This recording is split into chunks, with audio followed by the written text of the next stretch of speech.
성경 말씀 함께 보겠습니다. 성경 말씀은 마태복음 제5장 3절 이하 10절입니다. 제가 읽겠습니다. 하나님께서 주신 말씀입니다. 심령이 가난한 자는 복이 있나니 천국이 그들의 것이며 애통하는 자는 복이 있나니 그들이 위로를 받을 것이며 온유한 자는 복이 있나니 그들이 땅을 기업으로 받을 것이며 의에 주려고 목마른 자는 복이 있나니 그들이 배부를 것이며 긍휼히 여기는 자는 복이 있나니 그들이 긍휼히 여김을 받을 것이며 마음이 청결한 자는 복이 있나니 그들이 하나님을 볼 것이며 화평하게 하는 자는 복이 있나니 그들이 하나님의 아들이라 일컬음을 받을 것이며 의를 위하여 박해를 받은 자는 복이 있나니 천국이 그들의 것임이라. 아멘. 네, 오늘은 팔복 가운데에서 7번째 화평하게 하는 자의 복, 여기에 대해서 우리가 함께 살펴보도록 하겠습니다. 화평은 평화죠. 평화, 화평. 굳이 이제 하면은 화평은 평화를 이루기 위해서 애쓰는 것, 또 그렇게 이야기하기도 합니다. 그러나 같은 뜻입니다. 평화를 뜻하는 히브리어는 샬롬입니다. 이 샬롬은 전쟁이 그치고 다툼이 없는 그런 평온한 상태를 의미합니다. 더 이상 싸우지 않는 것, 그것이 이제 샬롬이고요. 헬라어로는 또 이제 에레네라고 하죠. 에렌의 뜻에 보면 이제 평화라는 뜻과 함께 안전이라고 하는 그런 뜻이 또 들어 있습니다. 안전이라고 하는 것도 같은 맥락으로 우리가 이해하면 됩니다. 서로 이제 불안함이 없이 더 이상 싸우거나 다툼이 없는 그런 안정된 상태, 평화로운 상태. 이것이 이제 에렌의 샬롬 그런 뜻입니다. 그래서 사람과 사람, 국가와 국가 사이의 전쟁뿐만 아니라 사람과 사람 사이에도 어떻습니까? 마치 전쟁을 치르듯이 그렇게 살아가는 경우를 우리가 많이 보게 되죠. 현대인들은 특히 더 그렇습니다. 우리가 살아가는 삶의 현장 어떻습니까? 전쟁터 같습니다. 생존 경쟁이라고 하고요. 뭔가 좀 곤두서 있고, 그리고 서로 내가 상대를 밟지 않으면 밟힐 수밖에 없는 정말 그러한 곳이라고는 생각 속에서 치열하게 살아가고 있는 것이 현대인의 모습입니다. 그렇게 전쟁을 치르듯이 살아가는 삶은 참 위태롭죠. 그 위태롭지 않게 살아가는 것, 서로 미워하지 않고 기쁨과 평안의 삶을 사는 것, 이것이 평화고요. 이러한 평화를 위해서 실천하는 사람들, 그들이 바로 화평케 하는 사람들입니다. 장영희 교수가 쓴 그 에세이집, 그 내 생에 단 한 번이라고 하는 그 에세이집이 있습니다. 거기에 보면은 홍수에서 구조된 농부의 인터뷰 이야기가 있습니다. 홍수에 휩쓸려서 거의 이제 죽다가 살아난 분입니다. 그 사람과 기자가 인터뷰를 하면서 마지막으로 이제 한 가지를 물었습니다. 당신이 이제 목숨을 건졌는데 다시 새로운 삶을 얻게 된 것에 대해서 한번 각오를 말씀해 보십시오. 그렇게 물었습니다. 그랬더니 그 농부가 이제 잘 살아야죠. 그렇게 대답하더라는 겁니다. 이제 잘 살아야죠. 이제 다른 사람에게 해를 안 끼치고 살려고 노력합니다. 나야 배운 것도 없고 돈도 없는데 다른 사람에게 좋은 일을 할 수 있겠습니까? 제가 할 수 있는 것은 그냥 다른 사람에게 해를 끼치지 않도록 살려고 노력하는 것 뿐이죠. 죽음의 문턱을 한번 넘어갔다가 돌아보니까 정말 잘 사는 것이 어떤 것인가 깨닫게 되더라는 겁니다. 일반적으로 잘 산다 그러면은 어떤 것입니까? 돈 좀 많이 벌면은 잘 사는 거죠. 이전보다 윤택하게 살면 잘 사는 겁니다. 자식 교육 잘 시켜서 성공시키면 그것도 잘 사는 겁니다. 내가 편안하게 근심 걱정 없이 살면 그것도 잘 사는 겁니다. 그런데 이 사람이 죽음의 문턱을 한번 넘나들면서 생각해 보니까 야, 진짜 잘 사는 것은 그게 아니라 다른 사람에게 해를 끼치지 않는 삶이구나 그랬다라는 겁니다. 다른 사람에게 해를 끼치지 않는 삶, 사람들과 전쟁하듯이 살지 않는 겁니다. 서로 미워하고 다투고 아등바등 하면서 서로 상처를 입히지 않는 그러한 삶, 이것이 다른 사람에게 해를 끼치지 않는 삶입니다. 다른 말로 하면은 서로의 관계가 평안한 겁니다.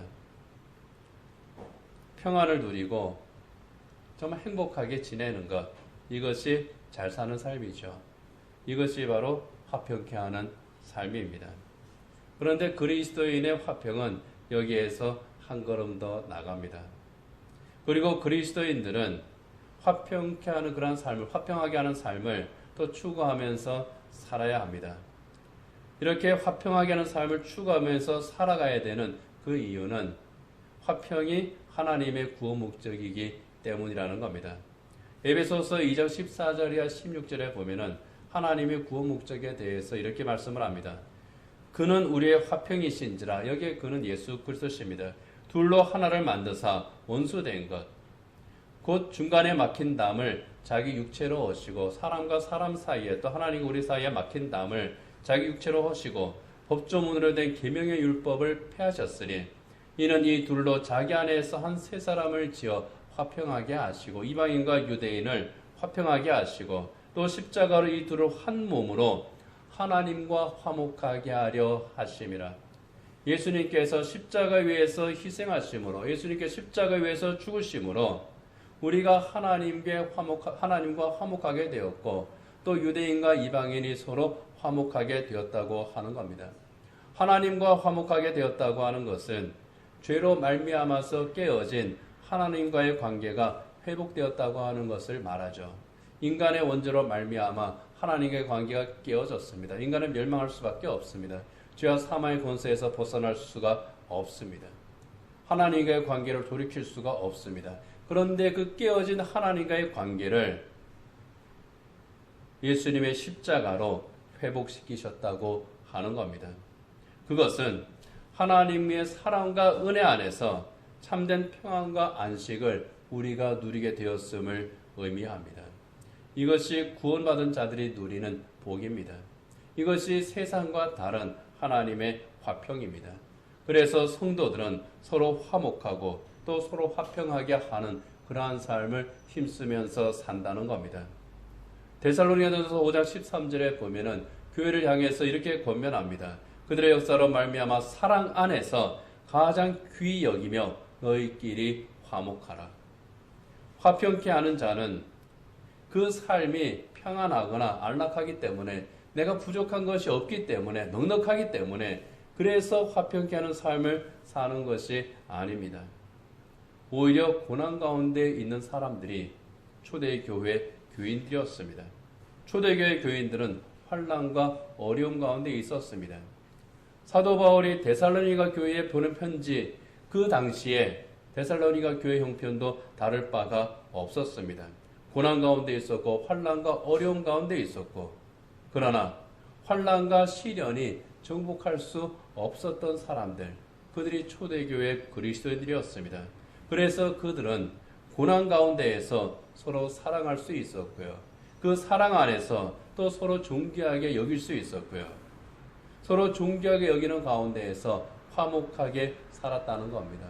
그렇게 함으로써 평화의 메신저가 되었고, 그렇게 함으로써 화평을 이루는 사람들이 되었습니다. 화평케 하는 사람,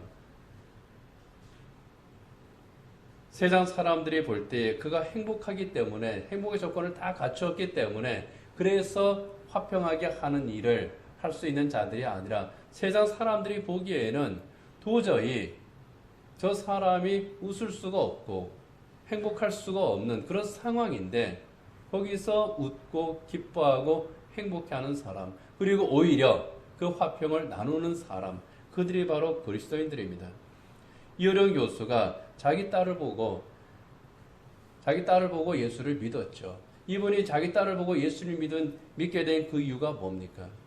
자기 딸을 보니까 내 딸은 도저히 기뻐할 수 없는 그런 처지인데 기뻐하더라. 도저히 즐거워할 수 없는 그런 처지인데 즐거워하더라. 내가 볼 때는 감사할 일이 아무것도 없는데, 그런데 감사하더라. 내가 볼 때에 노래할 일이 전혀 없는데 늘 찬송을 부르더라. 그 안에 내가 알 수 없는 참된 평안과 안식이 있더라. 하나님께서 주시는 그 참된 평안과 안식이 자기 딸 이민아 씨에게 있다고 하는 것을 이어령 교수가 깨닫습니다. 그리고 나서 이어령 교수가 마음을 열고 예수님을 구주로 영접하죠. 세상에 줄 수도 없고 알 수도 없는, 참으로 이 세상에 결코 빼앗을 수 없는 평화가 그 안에 있는 것을 발견하게 됩니다. 그 안에 있는 평화가 흘러넘쳐서 이어령 교수를 하나님과 화평하게 만들었던 겁니다. 이처럼 화평하게 하는 자는 이 세상에서 고난을 당하지만, 때로는 이 세상에서 악한 일을 당하지만, 악한 일을 당했을 때에 눈에는 눈, 이에는 이로 그렇게 갚지를 않습니다. 오른뺨을 맞으면 왼뺨을 대고요. 원수에게 자비를 베풀고 핍박하는 자를 위해서 오히려 기도합니다. 마태복음 5장 33절이야 44절에 보면은 예수님께서 제자들에게 말씀하시죠. 내 이웃을 사랑하고 내 원수를 미워하라 했다는 것을 너희가 들었으나 나는 너희에게 이르노니 너희 원수를 사랑하며 너희를 박해하는 자를 위하여 기도하라.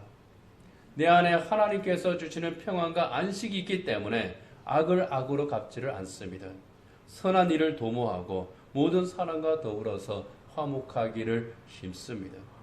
로마서 12장 17절에 18절에 보면은 아무에게도 악을 악으로 갚지 말고 모든 사람 앞에서 선한 일을 도모하라. 할 수 있거든 너희로서는 모든 사람과 더불어 화목하라.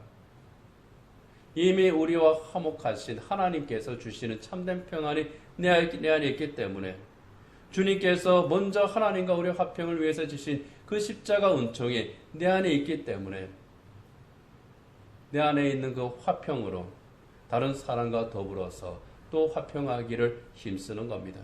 예수님께서 하나님과 우리의 화평을 위해 십자가를 지신 것처럼 그래서 우리 또한 화평케 하는 그 십자가를 지는 겁니다.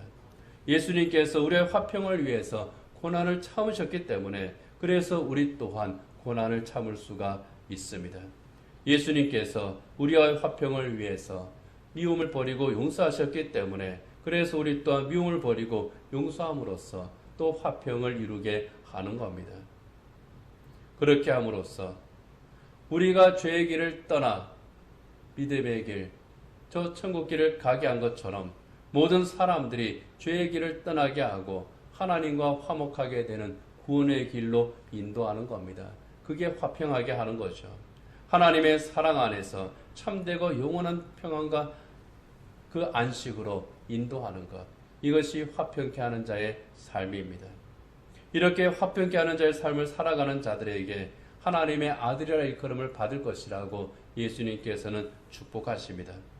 하나님의 아들이라 일컬음을 받는다고 하는 것은요, 화평을 위해서 애쓰는 그 사람들이 화평을 위해서 애쓰는 그런 선한 삶을 살면 하나님의 자녀가 될 것이라고 하는 그런 뜻이 아닙니다. 화평을 추구하면서 다른 사람과 더불어 잘 지내면, 그리고 선한 삶을 살면 그런 그 공로들이 쌓여서 그들이 하나님의 자녀가 된다. 그런 것이 아닙니다. 세상 사람들이 그런 삶을 살아가는 그리스도인들을 보고 이 사람들이 하나님의 아들이구나 그렇게 인식하게 될 것이라고 하는 그런 뜻도 아닙니다. 물론 그 결과적으로 볼 때에는 이 사람은 진짜 그리스도인이구나, 이 사람은 정말 하나님의 자녀라고 할 수가 있구나 그렇게 인정을 받게 되지만 오늘 본문에서 하나님의 아들이라 일컬음을 받게 된다고 하는 것은 사람들이 하나님의 아들이라고 인정해 준다는 뜻이 아니라 하나님께서 인정해 주신다 그런 뜻입니다. 하나님께서 하나님의 자녀답다고 인정해 주시는 겁니다. 쉽게 말하면 역시 내 자식이야 그런 뜻입니다.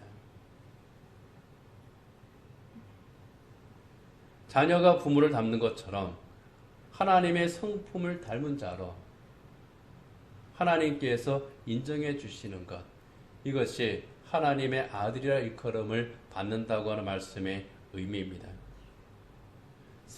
중요한 것은 이 세상에서 인정이 아니라는 겁니다. 하나님께서 인정해 주시는 거예요. 화평하게 하는 자의 삶을 추구할 때에 화평하게 하는 그런 삶을 추구하는 사람들은요, 이 세상에서 손해볼 일이 사실은 참 많습니다. 이 세상에서 인정받지 못할 경우가 참 많습니다. 바보 취급받아요. 그래서 그 청년 바보 의사라고 하는 그 책 주인공 안수연 씨, 그 장기려 박사를 사람들이 바보라고 한 것처럼 이 안수연 씨도 그 세계에서 야, 참 넌 의사는 의사인데 참 바보 같은 의사구나, 그렇게 인정을 받았고 그의 별명이 되었고, 그가 죽은 다음에 그의 삶을 이렇게 이제 뭡니까 자서전이라고 할 수는 없고, 그 사람이 평소에 썼던 그런 글들을 모으고 주변 사람들의 평가를 모으고 그 사람의 삶을 기록한 책을 만들 때에 그 제목을 바보라고 지은 겁니다. 그 청년 바보 의사. 예수님처럼 33살의 나이에 하나님의 품으로 돌아간 그리스도인이었죠. 영락교회 청년이었습니다. 군의관으로 근무하다가 그 전염병으로 갑자기 하나님의 품으로 안긴 사람입니다. 영락교회에서 장례식을 하는데 그 조문객이 한경재 목사님 돌아가신 이후로 가장 많이 왔다고 하는 그러한 사람이었는데요. 그를 조문한 사람들은 영락교회 교인들뿐만이 아니라 영락교회 교인들이 모르는 사람들이었다는 거예요. 그가 평소에 정말 예수님의 사랑을 베풀었던 사람들, 길가에서 구두를 닦던 할아버지, 청소하는 분, 사람들이 거들떠보지 않는 그러한 사람들, 그리고 그가 진심으로 돌보았던 환자의 가족들, 그들이 와서 조문을 하면서 이 사람은 정말 예수님을 닮은 사람입니다. 내가 이분 때문에 하나님의 사랑을 알고 하나님을 믿게 됐습니다. 그렇게 고백했다고 그러죠. 그는 병만 고치는 그런 의사가 되기보다는, 돈 잘 버는 의사가 되기보다는 환자를 치료하는 의사가 되기를 원했고, 사람의 몸의 병을 고치면서 그 영혼을 구원하기를 원했던 사람입니다. 그래서 늘 예수님을 닮은 삶을 살고자 힘썼던 사람이었죠. 그는 자기가 쓰는 그런 글들, 또 자기가 보내는 편지, 그런 글들 끝에 항상 예수님의 스티그마, 그렇게 적었다고 하죠. 이 스티그마는 낙인이라고 하는 뜻입니다. 노예나 짐승의 몸에 불에 달군 그 세도장을 쾅 하고 찍죠. 그 찍는 이유가 뭡니까? 소유권입니다. 이건 내 거야. 나는 예수님의 스티그마라고 하는 뜻은 뭡니까? 나는 예수님의 소유입니다. 그런 뜻입니다. 사도 바울이 갈라디아 교회에 편지를 보낼 때에 나는 내 몸에 예수의 흔적을 가지고 있다고 고백했습니다. 안수연 씨도 그것처럼 나는 내 몸에 예수님의 흔적을 지니고 있습니다. 이렇게 고백하는 삶을 사는 겁니다. 그가 지니고 있었던 예수님의 흔적, 그 흔적이 어떤 흔적이었겠습니까? 바로 화평케 하는 자의 흔적이었죠. 그가 베풀었던 사랑의 실천, 그의 섬김, 그의 희생. 다른 사람들은 몰랐는데 그가 하나님의 품에 안기고 나서 보니 내가 이 사람 때문에 하나님의 사랑을 깨달았습니다.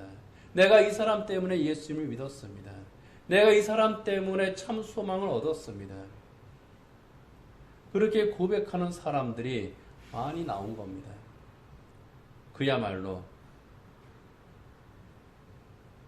그의 사랑과 섬김으로 정말 예수님께서 십자가를 지고 가시듯이 자기 십자가를 지고 간 그의 희생으로 많은 사람들이 하나님과 화평하게 되었다는 겁니다.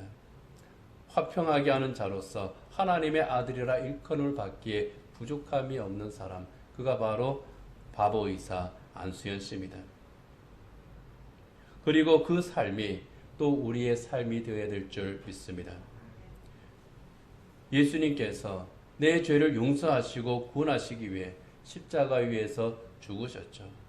그 십자가의 죽음, 죽기까지 희생하신 그 은혜로 우리와 하나님과의 관계가 회복되었습니다. 그러므로 우리가 하나님의 자녀가 되었죠. 예수님께서는 화평하게 하는 자는 하나님의 아들이라 일컬음을 받으리라고 하셨는데 예수님 십자가 은혜로 우리는 이미 하나님의 자녀가 된 겁니다. 그렇다면 우리는 하나님의 자녀다운 삶을 살아야 하죠.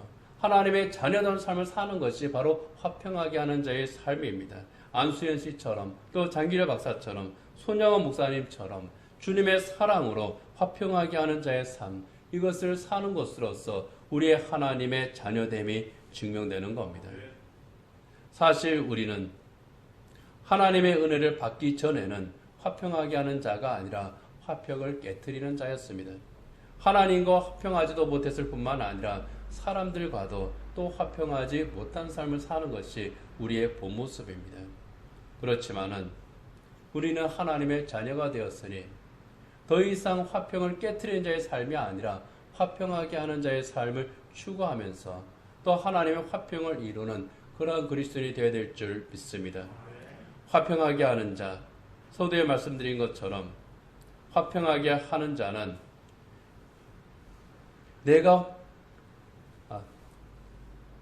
헷갈렸습니다. 화평하게 하는 자, 이것은 영어로 이제 보면은 평화를 만드는 사람들, 그렇게 또 이제 번역이 됩니다. 그러나 그것은 내가 평화를 만드는 그런 사람이 되라고 하는 것이 아니라 이 평화를 만드는 것, 이 평화를 성취하는 것, 그것은 하나님이십니다. 우리가 하는 일은 하나님께서 우리에게 주신 그 평화를 나누는 겁니다. 아시시의 성자 성 프란치스코가 주여 나를 평화의 도구로 써주소서 그런 기도문을 썼죠. 그것처럼 평화의 도구가 되는 겁니다. 주여 나를 평화의 도구로 써주소서. 미움이 있는 곳에 사랑을, 다툼이 있는 곳에 용서를, 분열이 있는 곳에 일치를, 의욕이 있는 곳에 신앙을, 그릇됨이 있는 곳에 진리를, 절망이 있는 곳에 희망을, 어둠이 있는 곳에 광명을, 슬픔이 있는 곳에 기쁨을 심게 하소서. 위로받기보다는 위로하고 이해받기보다는 이해하며 사랑받기보다는 사랑하게 하여 주소서. 우리는 줌으로써 받고 용서함으로써 용서받으며 자기를 버리고 죽음으로써 영생을 얻기 때문입니다. 이것이 평화의 도구가 되는 삶입니다. 그렇게 함으로써 하나님의 사랑을 이 세상이 알게 하는 겁니다. 하나님과 멀어진 사람들이 하나님 앞으로 다시 돌아올 수 있도록 하는 겁니다. 하나님께서 주시는 참된 평안과 안식을 누릴 수 있도록 돕는 겁니다. 그것이 바로 화평케 하는 자의 삶입니다. 그런데 그리스도인이라고 해서 늘 평안하고 행복하게 지낼 수는 없습니다. 우리의 인생길이 결코 쉽지만은 않기 때문입니다. 때로는 우리의 인생길을 가다 보면은 정말 오르지 못할 것 같은 그런 높은 산이 있습니다. 도저히 건널 수 없을 것 같은 그런 깊은 강이 있습니다. 내 능력으로 풀 수 없는 그런 어려운 문제들이 우리 앞에 있습니다. 그 앞에 서게 되면 어떻습니까? 주저하게 되죠. 험한 산을 오르느라고 지칩니다. 풀지 못할 문제 앞에서 낙심하게 됩니다. 그럴 때 누가 옆에서 건드리면 어떻게 됩니까? 불쑥 화를 내기도 합니다. 다투기도 합니다. 평화를 이루는 것이 아니라 분쟁이 그곳에서 일어나기도 합니다. 그리스도인의 삶 속에서도 이러한 일들은 일어납니다. 그렇다면 그러한 것들이 믿음이 없기 때문이겠습니까? 믿음이 약해서이기 때문이겠습니까? 아닙니다. 사람이기 때문에 오르지 못할 산 앞에서는 한숨을 쉬게 되고요. 건너지 못할 강 앞에서는 낙심하게 되고요. 풀기 힘든 문제 앞에서는 도대체 이걸 어떻게 해야 되나 헤매게 되는 것 당연한 겁니다. 죄가 있어서 병에 걸리는 것이 아닌 것처럼 그가 믿음이 없어서 또는 죄가 있어서 그 마음에 근심과 걱정이 생기고 또 때로는 우리 안에 있는 분노를 절제하지 못해서 또 사소한 다툼이 일어나기도 하는 겁니다. 그리스도인이지만 남몰래 흘리는 그러한 눈물도 있습니다. 아픔도 있고 때로는 갈등하고 방황하기도 합니다. 욥처럼 내가 태어나지 않았더라면 정말 내가 태어났던 그날과 그 시간이 없었으면 참 좋았겠다. 그렇게 탄식하기도 하는 겁니다. 우리 인간의 약함 때문에 그것은 누구에게나 당연히 오는 겁니다. 우리가 할 일은요, 그것 때문에 시험 드는 것이 아니라 그거를 인정하는 겁니다. 아, 나는 정말 약한 자구나. 이 약한 나를 하나님 붙들어 주십시오. 그렇게 하나님 앞에 나아가는 겁니다. 욥이 그렇게 하나님 앞에 나갔잖아요. 그렇게 하나님 앞에 나아갈 때에 하나님께서 우리에게 주시는 선물이 있습니다. 그게 바로 평안이에요. 우리 안에 주시는 하나님의 평안, 우리를 구원하셨을 뿐만 아니라 우리의 마음과 우리의 생각을 지키는 하나님의 평안, 이것을 하나님께서 우리에게 주시는 겁니다. 그래서 그리스도인들은 절망하지 않습니다. 때로는 넘어집니다. 그러나 다시 일어서요. 왜요? 하나님께서 그 무릎을 세우시기 때문입니다. 하나님께서 그 손을 잡아서 이끌어 주시기 때문입니다. 하나님께서 우리를 피난처로 인도하십니다. 하나님께서 나의 반석이 되셔서 그 위에 든든히 세워주십니다. 하나님께서 나의 요새가 되셔서 보호해 주십니다. 그 하나님이 내게 계시기 때문에 평안할 수가 있는 겁니다. 그래서 세상이 볼 때는 기뻐할 수 없는데 기뻐할 수 있게 되는 겁니다. 감사할 수 없는데 감사할 수 있게 됩니다. 그래서 참된 평안을 우리가 누릴 수가 있는 겁니다. 누구도 빼앗을 수 없는 참된 평안과 안식을 하나님께서 우리에게 공급해 주시는 거예요.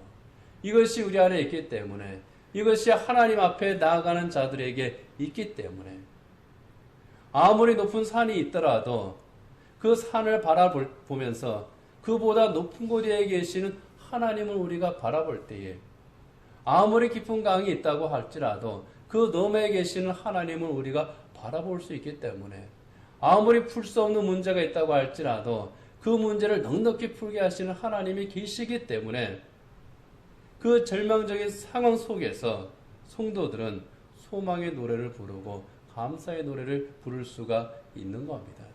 이것이 그리스도인에게 하나님께서 주시는 하나님의 평화입니다.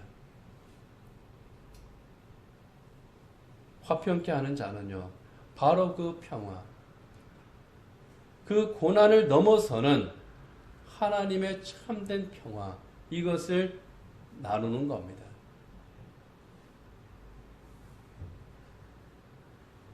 주님께서 십자가를 지심으로, 주님께서 희생하심으로, 주님께서 낮은 곳에서 섬겨주심으로, 정말 주님의 그 사랑으로 말미암아 내가 참 생명을 얻었고 내가 하나님의 자녀가 되었고 하나님께서 나에게 하늘의 평안과 안식을 주셨으니 이제 내가 주님처럼 십자가를 지겠습니다.